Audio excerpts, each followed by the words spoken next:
सभे केहू के प्रणाम करतानी। आज एगो और नया विषय के साथ हम लोग के बीच उपस्थित भइल बानी। आज के विषय है गजब के पंडित जी। तो ई गजब के पंडित जी, हम जहाँ रहिले वही पड़ोस में एगो पंडित जी बानी। वही पंडित जी के वृतांत हम 4 पंक्ति में समेटे के कोशिश कैले बानी। थोड़ा हास परिहास भी बा ये रचना में, आ बाकी तो पंडित जी के वृतांत बरले बा।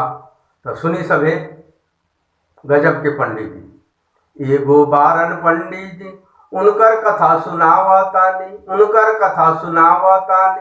केहू माने चाहे ना माने, हम खोल के बतावतानी। आई हो दादा, ई आई हो दादा, ई गजबे बारन पंडित जी। आई हो दादा, ई गजबे बारन पंडित जी। आई हो दादा।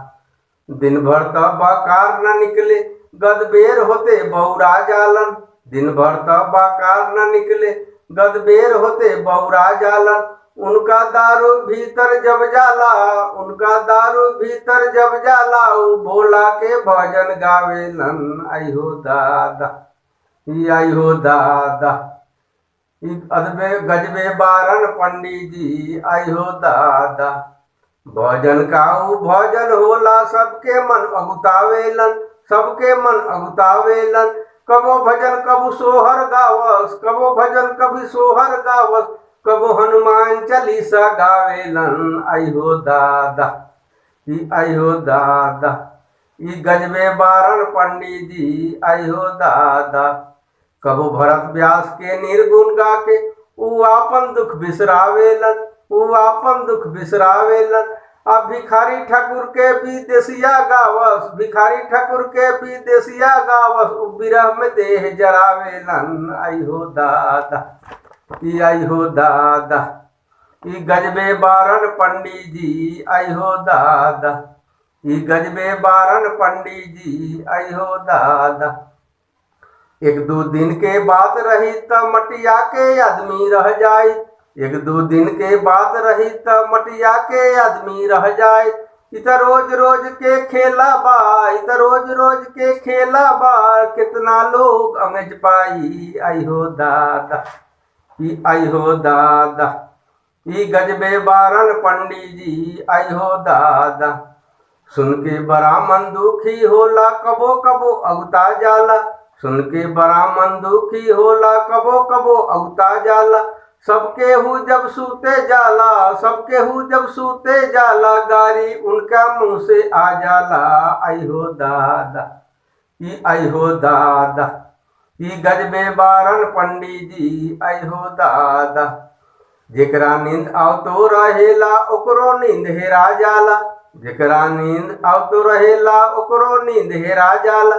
पंडित जी इतना चीखेलन, पंडित जी इतना चीखेलन कि पड़ोसी लोग घबरा जाला।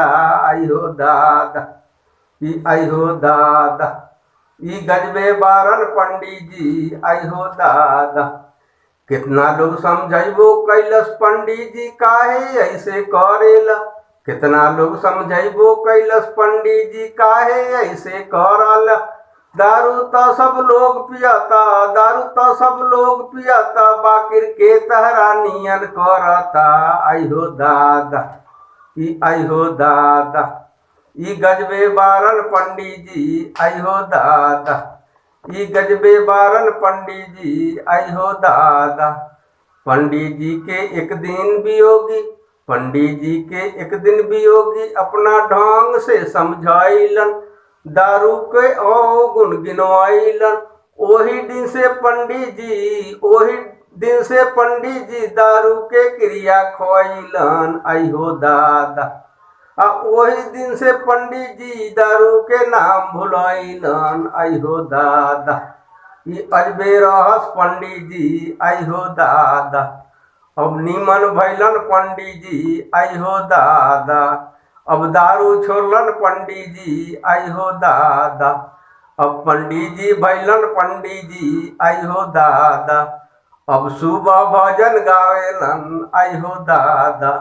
अब चंदन तिलक लगावेलन। आई हो दादा, आई हो दादा। जय हो पंडित जी।